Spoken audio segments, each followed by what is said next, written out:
Hi, I'm Heather Athanasiou with Community in Crisis, and we're here presenting Vape Free, Breathe Free. This is webinar 5 of our little mini series, and I'm here with my daughter Maddie Athanasiou, an University of Indiana student. She's helping us out today. So let's get started.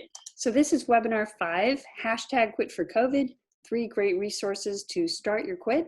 If you already watched webinar 1, you'll find that the first couple minutes of this webinar are a bit of a repeat of that information, why COVID-19 and smoking and vaping might be a really dangerous combination.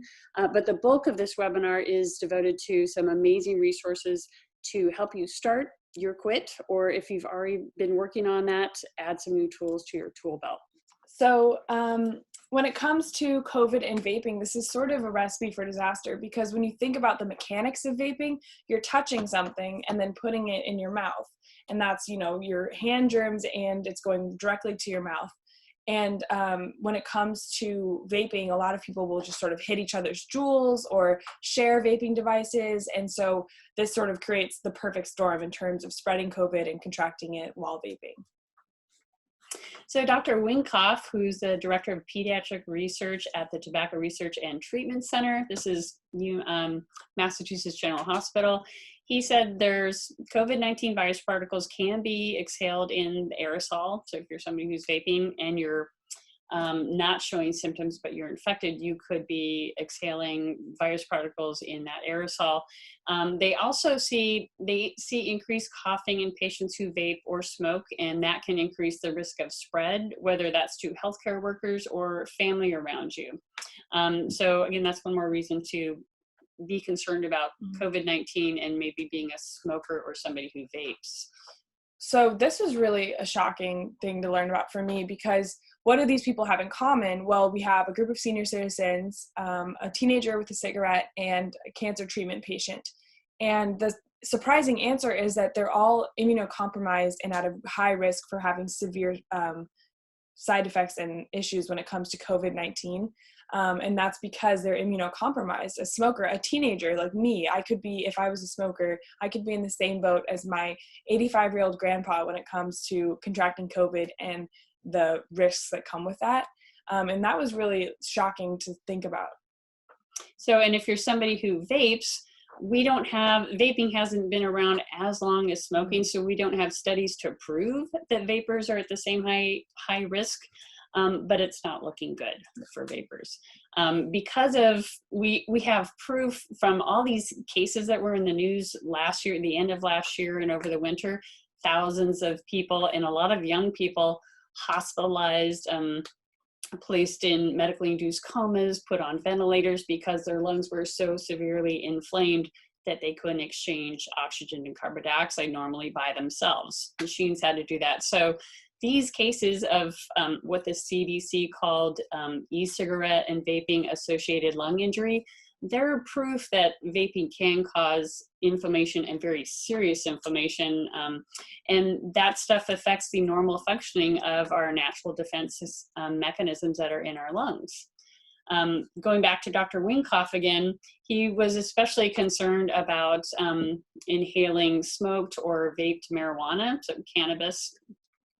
This is shown to damage lung cells, may increase virus replication, and it does affect the ability of the body to fight off infection.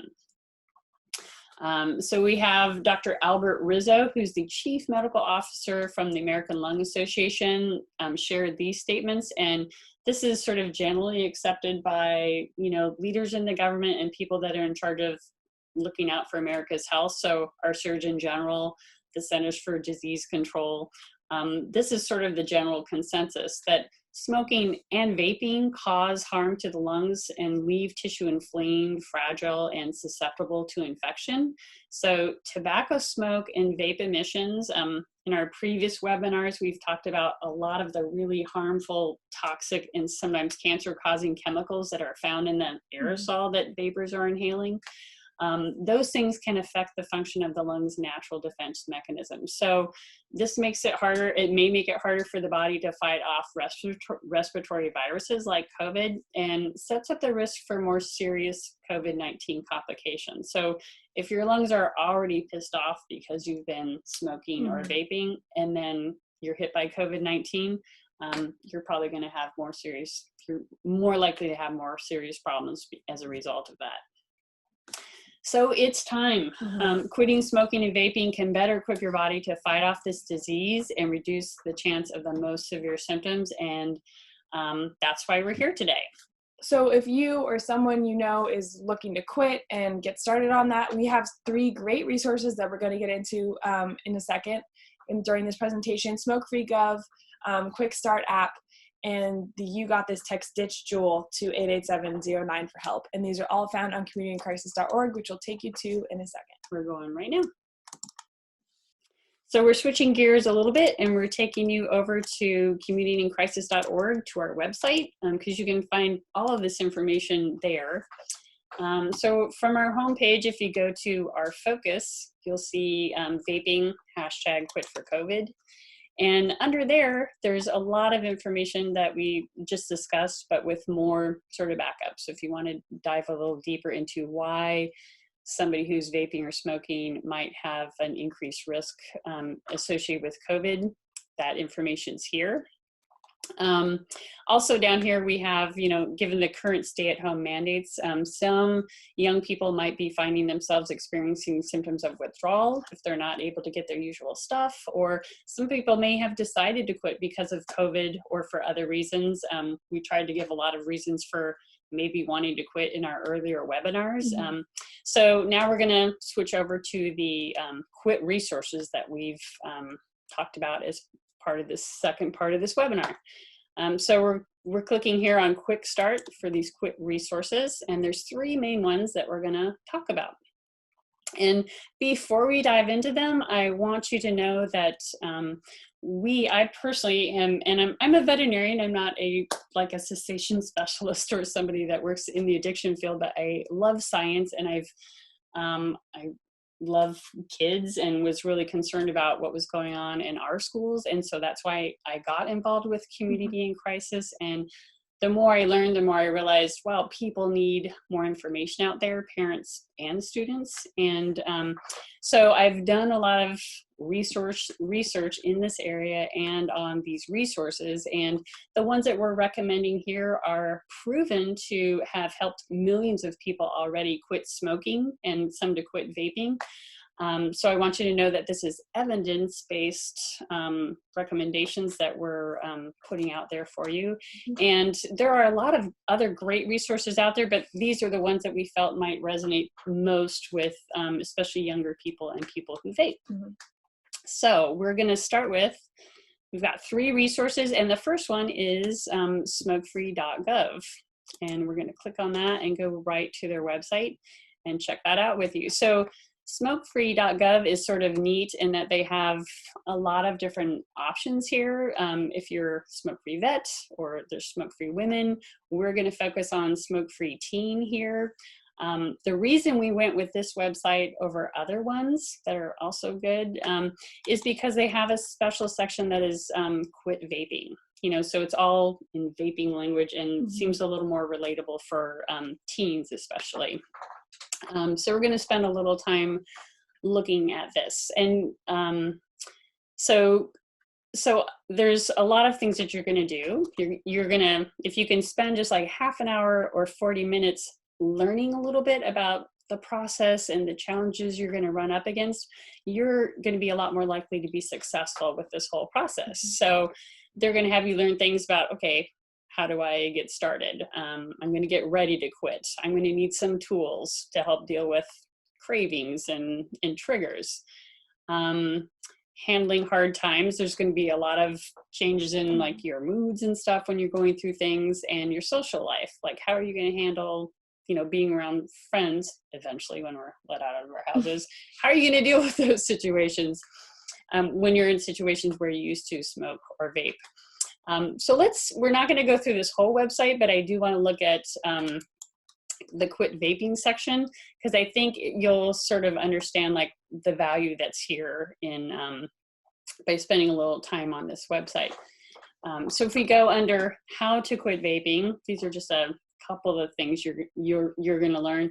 It's really important for you to know your particular motivation for wanting to quit. It might be, I'm scared to death of COVID, so I'm going to quit smoking because, you know, I don't want to get sick. I'm older and I'm smoking.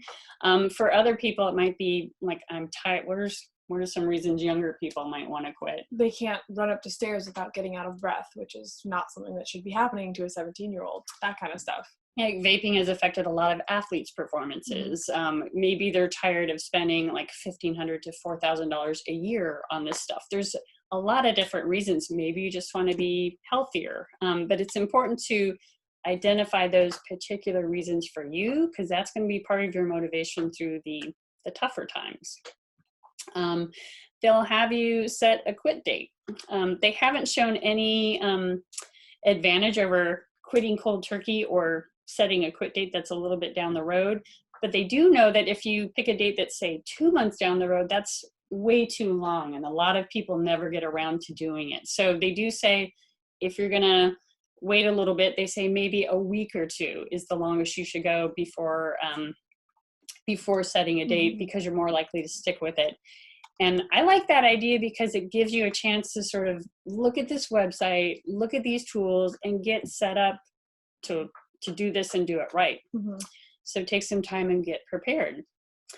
You'll be, as you go through this website, like this is know what challenges to expect. There's going to be triggers, there's going to be cravings, there's nicotine withdrawal. The withdrawals are usually the most intense, those first like 1 to 3 days, and then those will gradually decrease over 3 to 4 weeks.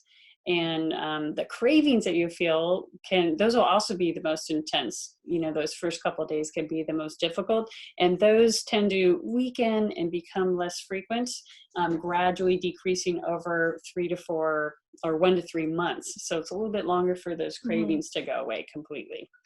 This is just an example of some of the information you'll gain. If you sort of know what you're going to be up against, you can prepare your family, you can prepare like, like, okay, I'm going to start exercising more that week. I'm going to make sure I get more sleep. Those are all things. Exercise is something that sort of naturally builds up the good hormones in your body that make you feel good. They decrease stress, which is everybody's more stressed out because of COVID. If you're trying to quit your quit vaping or smoking, you're going to be more stressed out. So anything you can do in your life that helps bring the stress down is going to help with that process. So knowing those challenges and having a plan for how to deal with them is really going to help increase your success. Again, imagine yourself vape-free or smoke-free, having something positive to focus on. A lot of times they'll have you sort of write the reasons down or like those things you're really looking forward to about being vape free or smoke free, and posting that in your room or someplace where you spend a lot of time as your inspiration. It's important to build your team. Like if you were going to go, if you're somebody who's going to quit smoking or vaping, you are going to have probably mood swings. You're not going to be a pleasant person to be around sometimes. It could be like perpetual teenager forever. No. No. So if you just decided to, let's say you just decided to vape and didn't tell your family you're going through this, and then you're just like a bear to live with, you know, they might not react very positively to that and not be very supportive. But if you let them know, hey, like I really want to do this. This is something that I'm going to be taking on, and it might be hard on you for a while, but I really appreciate your support and understanding through this. Then when you're raging or sort of not being that pleasant to be around, you might actually find them sort of lifting you up through that time and helping you through it because you've brought them into the loop on things. And friends, you know, you definitely want to enlist the support of friends, even if they're vaping or smoking and decide not to join you in that. You know, if they're a true friend, they should still support your choice to be vape free or smoke free. There was a really cool like Dr. Seuss quote that was shared as one of the inspirations on this website. And it was like, those who, do you remember matter don't mind, and those who mind don't matter. Yeah. Very, very well. And most importantly, these people are going to hold you accountable. It's like starting a diet. When you start a diet and you tell people around you, they're going to be like, why are you eating that? Aren't you on a diet, kind of thing? It's good to like have those people holding you accountable and raising your standards for yourself. Yeah. So that is just one little section of this website. And you've already learned that you need to enlist the help of your family. Getting more sleep is helpful. I need to learn I need to have a plan for my cravings and my triggers. So this website is going to help walk you through those things and help you go through those steps and deal with things. And also just having information, just knowing, everybody I think knows that there's going to be withdrawal symptoms, but knowing like, okay, here's when those end. Here's when those usually end for most people. Or some cravings last a very short time. Some are like 10 to 20 minutes. Sometimes they're longer for other people, but just knowing, okay, there's going to be an end to this, and I just have to keep myself busy or distracted or, get moving to go talk to somebody just to get through that craving. That's helpful. So knowledge is power. And there's a lot of information here. All right. So that's the first resource, teensmokefree.gov. Now, the second resource we want to show you guys is a texting service. Basically, you text Ditch Juul to 88709. And these are just daily texts that'll keep you moving in the right direction in terms of your quit. And they're going to be really like informal. They're sort of like a friend almost talking to you and texting you and just sort of encouraging you. But it's not just encouragement. It also has like, it's customizable. So the interface is really interactive. Like it'll say, oh, did you have a slip today? Text slip if you did. And if you did, if you happen to hit your Juul that day, it'll text you back with either like encouragement, but also like tips as to how that can't happen again, or, what can you do to sort of avoid those trigger situations, those cravings. You can text them crave if you're having a craving, and they'll help you sort of like get through that without, succumbing to it. And it's a really easy to use interactive interface. And it's just a great little way to sort of get those reminders. Like even when you're not thinking about it, if it's just like on your phone, you pick up your phone and you see that, you just sort of reminds you to stay on it and stay with the quit. Just like a daily nudge. And just to go back to, so that is Ditch Juul. And we went with this one again because our audience is, we're targeting the teen kids who are vaping. If you're a smoker and you go back to smokefree.gov, they have the same kind of thing for smokers. If you vape, you can use this one also. I think this gives you like 3 messages a day versus 1 with like Ditch Juul. Or sign up for both of them if you want. But we just wanted you to know that this is more sort of smokers language. And the other one that we chose for our resource page is Ditch Juul because it was more sort of vapors language. But use one of them, use both of them if you want. But both great resources and just a little nudge of inspiration throughout the day. So that's the second resource. And then our third one is the QuickStart App. And so this is a really great app to have on your phone. So, the first and second resources were more of like quit tools. This is like a quit kit almost. It's sort of like, it has everything you need in one small app. It has, I'm craving, what do I do? Oops, I slipped. Buttons for like when you're feeling down, you're feeling great. It'll give you sort of messages of encouragement or messages of what you can do to be better. Distract me button, which is great for if you're having a craving. It has games that you can play to sort of distract you. And it's also super customizable in a sense that you enter sort of like, oh, I'm an 18-year-old girl who has cravings in the morning really heavily. And then it'll send you a lot of stuff in the morning to help you to, stay on top of it, stay motivated. And it's really helpful way to sort of have a tool on you at all times, because we all have our phones on us at all times. And it's really great made for people who want to quit smoking. So it's all in smokers lingo, but you can use it for vaping. It's very easy to use. Yeah, whether you're trying to quit nicotine because you vape or smoke, it's the same techniques that you need to use. And so just be aware of that. This is smokers language for those of you who are vaping and trying to quit. And the one thing I'd say too is one of the questions the app might ask you is like, how much do you smoke a day? So if you're doing, we know that 1 Juul pod is about equal to 20 cigarettes, or 1 puff bar is equal to about 20 cigarettes. So if it says like, how many cigarettes did you vape this week, just put that into pod terms. If it's, 3 pods that week, then change it into the number of cigarettes. So that's information you might need to know for using this app, that 1 pod or 1 puff bar equals about 20 cigarettes worth of nicotine. So now we'll go back to this main page. So those are the 3 great resources, 3 great places to start your quit if you're ready to jump in now, or if you want to, take a week and get, sort of go through the website, get educated and sort of plan things out, and then start your quit that week. These are great resources for you to use that. We do want you to be aware that there are many other options out there. So if you want other options, you can click here. And I'm not going to spend a lot of time on this, but on our website, there's 2 different text, and there are actually more than this, but these are 2 great text support options. Become an X is another awesome website. It's all smokers language, and we just want you to know that. But if this doesn't really sort of click with your personality, or, doesn't make a lot of sense, doesn't seem as intuitive, try one of the other websites.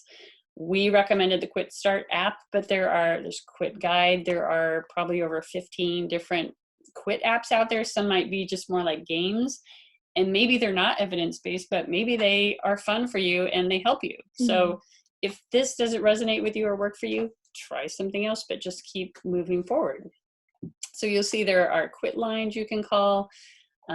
Some people really lots of people struggle with quitting and have quit multiple times, or been trying to quit their whole lives smoking. And in-person group meetings has been proven to increase the likelihood of success. So if you're finding that, hey, trying to do it on your own isn't working, be aware that Robert Wood Johnson has a quit center that's available. We've really struggled to have resources available for younger people, and that's finally becoming available, and they're starting to offer things in terms of Zoom meetings too. So know that that's here. Parents can get information if they have kids that are trying to quit, or kids that maybe aren't ready to quit, but parents want to get information and know how to maybe nudge them in that direction or support them. So great information on becomeanx.org for parents. Parents can sign up for the quit, get daily nudges also. And the one last thing that we should tell you about is some people need nicotine replacement therapy to help them through those really intense sort of first, couple weeks of cravings and nicotine withdrawal. It depends on the individual and perhaps on the amount that you've been vaping. So nicotine replacement therapy, things like the patches or like nicotine lozenges, are something that enable you to gradually bring down the amount of nicotine in your system while you're dealing with all the other sort of changes in your lifestyle to be nicotine free. So just know that teenagers are not little adults, and you don't just follow the same guidelines for, a 16-year-old as you would for an adult. So these guidelines were just released from earlier this year. So you can download those here and share them with your pediatrician and get going that way. So hopefully you've gotten a lot of information today about some great resources that are readily available and, have been designed with teenagers and smokers and vapors in mind. So we're really fortunate in this day and age that you can have all of this great information and these tools and tips right in the palm of your hand. So remember that millions of people have already quit. If you're a younger person who's been vaping, or juuling, you're more likely to have an easier time quitting than somebody who's been doing this for 20 years. So quit now. COVID is a great excuse to do it. Keeps you safer, keeps your family safer. You're alone now. I mean, one of the advantages of being having to stay at home is that you're away from all those social triggers, right? And other people that were doing it. So being alone might make it tougher for some people to quit, it might be like the perfect time for others to quit. So anyway, find your inspiration, hold on to that and use these resources, and we wish you luck in your quit or supporting others around you who are trying to quit. So thank you for your time. Thank you for tuning in.